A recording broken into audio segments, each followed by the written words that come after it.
Buenas noches. Hoy vamos a hablar de un tema muy aburrido, que es la economía. Pero resulta que si no hablamos de esto, ustedes no se dan cuenta, pero los gobiernos, uno por uno, uno tras otro, le van metiendo la mano al bolsillo y por eso es que la plata, los salarios no les alcanza. Y se le mete la plata al bolsillo al que no pelea. Eso es más o menos la constante. Ellos saben. Por ejemplo, los gremios, los bancos, los ricos tienen lobistas, tienen un poco de gente aquí en el Congreso. Yo estoy aquí desde mi oficina del Congreso. Tienen un poco de gente haciendo lobby para que le bajen impuestos, para que les regalen exenciones de impuestos, para gabelas, etcétera. Y con eso es que ellos pagan muy poquitos impuestos hoy en día. Pero le cobran el grueso de los impuestos a la gente a través de impuestos que los economistas llaman regresivos, pero que digamos, llamémoslos ahora injustos. ¿Impuestos injustos qué son? Pues los impuestos que deberían, digamos, en un país con justicia tributaria, los ricos deberían pagar mucho y los pobres deberían pagar poco. Aquí pasa lo contrario. El impuesto del IVA, que es uno de los de mayor recaudo, digamos que por el impuesto de IVA el gobierno recauda un gran porcentaje de los impuestos con los que asume todos los costos de salud, educación, medio ambiente, etcétera, algo que vamos a explicar ahora. Pero el IVA, que es un impuesto regresivo, o sea, injusto. ¿Por qué injusto? Porque, digamos, si un producto tiene el 15%, tanto el multimillonario, el que tiene muchísimo dinero, paga lo mismo por comprar supongamos un balón. Un balón para un niño vale 100,000 pesos y con el 19% del IVA queda costando 119,000.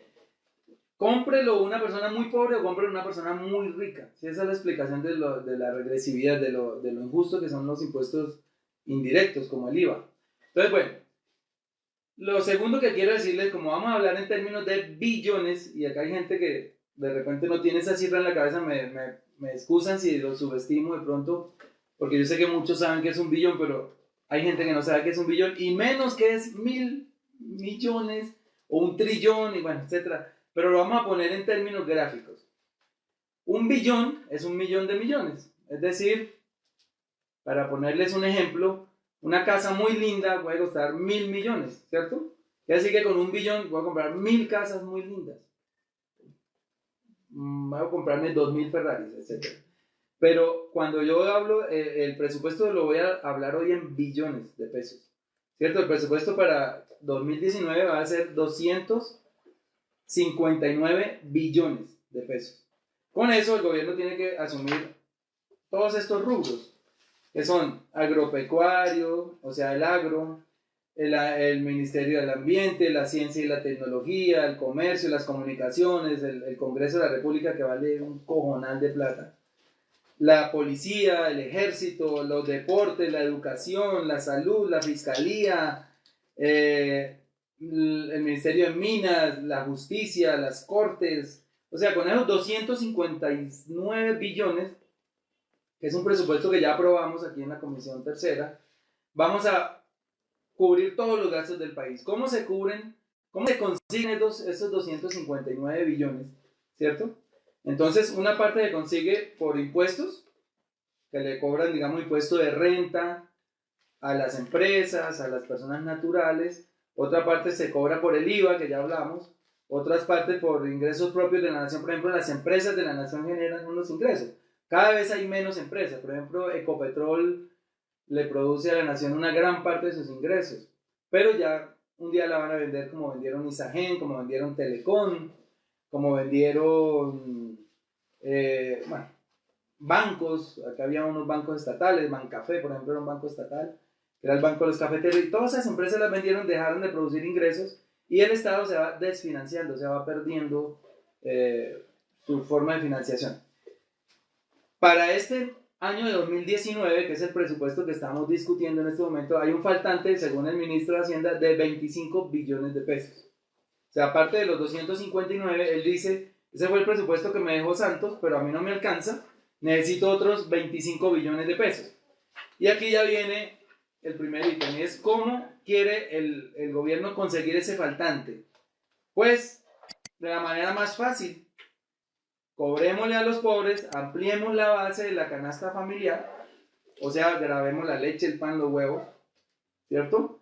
Y con eso vamos a recoger 15 billones de pesos.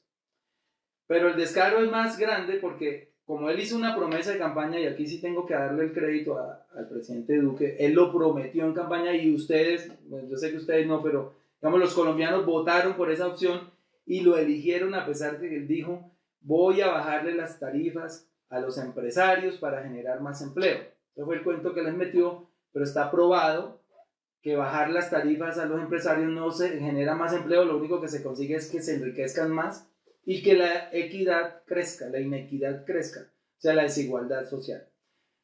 Entonces vamos por partes. Ese faltante de 25 billones que el ministro está consiguiendo aquí en el Congreso con nosotros, pues se está socializando en unas reuniones, acabo de venir de una, hace media hora terminó, en el Ministerio de Hacienda. ¿Esas reuniones en qué consisten? En que él nos muestra unos combos, digamos, él nos dice, mira, hay 3 posibilidades de conseguir esa plata para financiar lo que le falta al Estado para que pueda funcionar el año entrante. Entonces dice, subámosle el IVA de la canasta familiar al 19%, pero acá viene para mí de verdad descarado, porque es que ni se sonrojan. Y bajémosle el impuesto a las grandes corporaciones, bajémosles el impuesto de renta, ¿cierto? Y quitémosles el IVA a una cosa que se llama la adquisición de bienes de capital. Es decir, que todas estas empresas compran máquinas, compran aparatos propios para el funcionamiento de sus empresas, pero no les cobran IVA a ellos. A ustedes sí, por comprar el huevo, por comprar la leche, por comprar el pan, por las mujeres, por comprar una toalla higiénica, le cobran el IVA. Pero a estas grandes empresas que ya voy a ver, para que ustedes midan las ganancias de estas empresas, a ellos son los que les van a rebajar los impuestos. Por decir algo, el sector financiero, estoy hablando aquí de 2 personas que son las que monopolizan el sector financiero en Colombia, que son los señores Gilinski, de un lado, y del otro lado, el señor Luis Carlos Sarmiento Angulo. Ellos el año pasado, digamos, se ganaron la bobadita de 13.3 billones de pesos. 13.3 billones de pesos. Ya no se les olvide que con 1 billón compro 1000 casas lindas. Ganaron 13 billones. O sea, cada día más ricos. Ya el señor Luis Carlos Sarmiento aparece en la lista, creo que está entre los 50 más ricos del mundo. Y Colombia, por su parte, o sea, el grueso de la población va disminuyendo al punto que es uno de los 3 países más inequitativos, desiguales de la Tierra. ¿Qué quiere decir inequitativos? Que donde la gente tiene más y el pobre tiene menos. O sea, una brecha gigante. Esa brecha, por ejemplo, para ponerles un caso, la hemos querido cerrar con la consulta anticorrupción que ustedes votaron a favor y cuyo alto porcentaje de votación motivó todo este terremoto político de hacer que el presidente nos convocara, hoy también estuvimos con él en otra reunión, nos convocara a todos para hacer un gran acuerdo nacional contra la corrupción. Pero uno de los puntos, por ejemplo, que es el del salario de los congresistas, es un punto de inequidad impresionante, porque el congresista gana 31.3 millones y el obrero gana 783 mil pesos. Es decir, un congresista gana 41.5 veces más que un obrero. Es la distancia más grande que hay en cualquier país. Porque, por ejemplo, en Argentina gana 9 veces, en Estados Unidos gana 9 veces, en Argentina 11, por aquí por la zona, Brasil gana 16 veces, etc. Pero aquí nosotros ganamos demasiado, y ni siquiera es que sea demasiado, yo les puedo decir que con los descuentos que hacen, no es que sea mucho, lo que pasa es que yo les dije hoy en la reunión, no es que los congresistas ganen mucho, lo que pasa es que los obreros ganan muy poco. Entonces, si el obrero ganara, por decir algo, 1,5 millones, ¿cierto? Nosotros estaríamos ganando 25 veces lo de un obrero, que todavía sigue siendo alto, pero, bueno, un poquito menos descarado que 40 veces. En fin, esa es la inequidad. Entonces, en esta reforma tributaria, que ya no se va a llamar reforma tributaria, sino una ley de financiamiento, que sospecho le cambian el nombre para poder hacer una reforma el año entrante, o sea que nos meten 2 reformas tributarias. ellos van a conseguir el faltante que necesita el gobierno para funcionar. Pero les cuento los rubros para que ustedes sepan qué es lo que pasa dentro de estos 259 billones de pesos que son los que tiene el presupuesto Colombia. Eso se distribuye, como les dije anteriormente, en unos ítems, ¿no? Al comienzo, el presupuesto que nos presentaron, y eso fue una denuncia que hicimos, le habían bajado el presupuesto de cultura, le habían bajado el presupuesto de deporte, ¿no? Colombia, algún colombiano gana una medalla y salen los políticos a cobrar, pues, por las redes sociales, que gracias al patrocinio y al auspicio del gobierno, nuestros medallistas olímpicos, etc. Pero, sin embargo, le quitan dinero al deporte. Le quitaron a cultura, le quitaron a ambiente y desarrollo, le quitaron a ciencia y tecnología, le quitaron al agro, que ya les explico por qué es tan importante estratégicamente el agro, y con las peleas que hemos dado por la cantidad de retweets que ustedes nos dan y de likes que nos dan en las redes sociales, aunque ustedes no lo crean, ellos están muy pendientes de eso. Se sienten atemorizados porque saben que uno los está aquí confrontando o boleteando, como se dice vulgarmente, y entonces ellos dicen, bueno, hay que, esos ítems populares como la cultura, la ciencia, la tecnología, el deporte, no le podemos quitar plata, y hoy nos la devolvieron. Esa es una primera buena noticia, pero eso es gracias a ustedes, la presión que hacemos en las redes sociales. Hoy ya le devolvieron una parte de lo que le han quitado al deporte. Sigue siendo el deporte, digamos, el deporte tenía una rebaja del 42% en su presupuesto, o sea, le han quitado casi la mitad. Ya le rebajaron solamente y quedó en 20%. Al agro le habían quitado el 13.2% y hoy se le devolvieron ese 13.2% y antes le dieron un poquito más. A la cultura le habían quitado el 15% y ahora se lo devolvieron, le pusieron un 3.9% más. Y ciencia y tecnología le habían quitado el 32%. Imagínate un país en vías de desarrollo con ganas de insertarse dentro del mundo, dentro de la industrialización que hoy significa la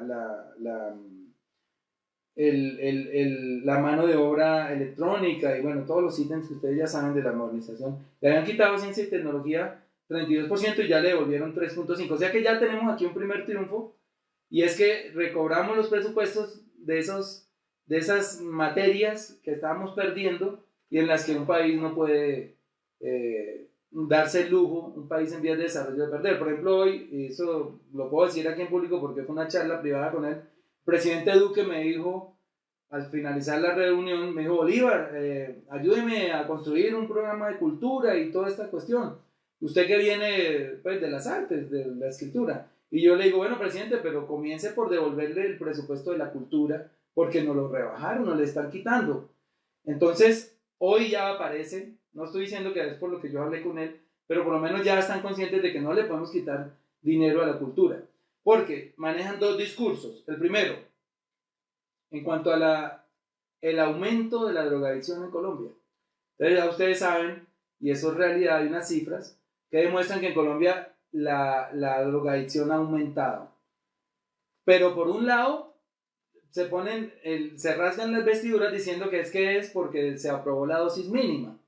Pero por el otro lado le quitan dinero a deporte, a cultura, a ciencia y tecnología, no hay más escenarios deportivos, no hay más parques, y ahí es donde uno puede generar actividades que disipen un poco el consumo, ¿no? Y las políticas educativas. A educación también le han quitado educación superior y hoy también nos devolvieron ese presupuesto. Sin embargo, hay un presupuesto que si no lo mueven, no lo tocan, que es el de defensa. De los 259 billones de pesos que cuesta el presupuesto de Colombia, el segundo ítem más alto es el de defensa. Gastamos 33 billones en guerra. O sea, en pago de soldados, de uniformes, de armas, de operaciones militares. Y uno entiende que el país pues está en un conflicto, ¿no? Con las bandas criminales, con las disidencias de las FARC, con lo que queda del ELN. Pero también nos preguntamos qué pasó, por qué crece el presupuesto de defensa 3 billones y medio para este año si ya no están las FARC. Entonces uno dice, las FARC que eran 8.000 combatientes que ya se movilizaron, que entregaron sus armas, pues equivalían casi al 56, casi 60% del conflicto colombiano. Uno esperaría que en esa misma proporción o un poco menos el presupuesto de guerra bajara, ¿no? Ahora le han subido. Y eso tiene una explicación. Los gobiernos de derecha necesitan mantener activo el aparato de guerra porque de eso viven. No solo, no queremos entrar en detalles finos de corrupción al interior de las Fuerzas Armadas, que eso ya se está ocupando la Comisión Segunda, pero viven es de que la población esté asustada y tenga miedo, siempre. Tener un enemigo en el monte para ellos les da réditos electorales, les da votos, puede mantener a raya, digamos, los movimientos alternativos como nosotros, los candidatos como lo tenemos nosotros, por ejemplo, con el cuento de que Colombia se va a volver Venezuela, entonces que hay que tener unas fuerzas armadas poderosas, etc. Pero realmente creemos que si ya no hay 8.000 combatientes de las FARC, ese presupuesto de defensa debería disminuir. Pero sí le quitan a ambiente y desarrollo. Y miren lo delicado que es lo que pasa con el medio ambiente. Durante las discusiones del presupuesto, pues han desfilado por aquí una cantidad de funcionarios. Uno de ellos fue el director del Banco de la República. Y el director del Banco de la República nos dice que encuentra ajustado el presupuesto con una meta de crecimiento de 3.7, o sea, vamos a crecer 3.7 el año entrante, según eso, si no se cae el precio del petróleo. Pero dice que tiene miedo con dos ítems que no lo dejan tranquilo, y uno es el medio ambiente y el otro la inflación. Y sobre el medio ambiente él advierte que hay una posibilidad, y eso lo han dicho los expertos, en los que predicen el clima, que podría haber a finales del año entrante un fenómeno del Niño nuevamente. El fenómeno del Niño consiste en que no hay agua, se secan los embalses, se dañan los cultivos, suben los precios de los alimentos, entonces eso va a generar inflación, etc. Y no obstante tener esta inminencia de fenómeno del Niño, para este año al ambiente y desarrollo le quitan el 10.8% de su presupuesto. O sea, el cambio climático no lo están teniendo en cuenta, no creen en eso, o sea, podemos hablar como que de un efecto Trump, ¿cierto? Porque Trump es el que ha desvirtuado el cambio climático, que se ha deshecho de los tratados de París, etcétera, donde se trata el tema, pero aquí un poco en el cambio climático. Y a medio ambiente debía ser un presupuesto reforzado, le han quitado presupuesto. Y también le han quitado agricultura. Agricultura es importante, y les voy a decir por dos cosas muy Colombia, el 50% de los ingresos de Colombia depende del carbón y el petróleo. Hoy. O sea que somos un país que es un exportador, dependiente de la minería para subsistir. El carbón es altamente contaminante, es uno de los productos que más genera calentamiento global, calentamiento atmosférico. El carbón se va a acabar muy pronto, estamos hablando de 7 años, porque ya en el acuerdo de Bonn, en Alemania, hubo un acuerdo de muchos países, se reunieron para ponerse de acuerdo y decir, a partir de 2025 no compramos más carbón. Entre esos países, la mitad pertenecen a los clientes que tienen Colombia. Pero para 2030 el carbón ha desaparecido de la faz de la Tierra. Ya el Acuerdo de París propone, y en eso ya se están sumando todas las naciones, que el 80% de las reservas de carbón mundial se queden enterradas. Ya, no las volvemos a sacar.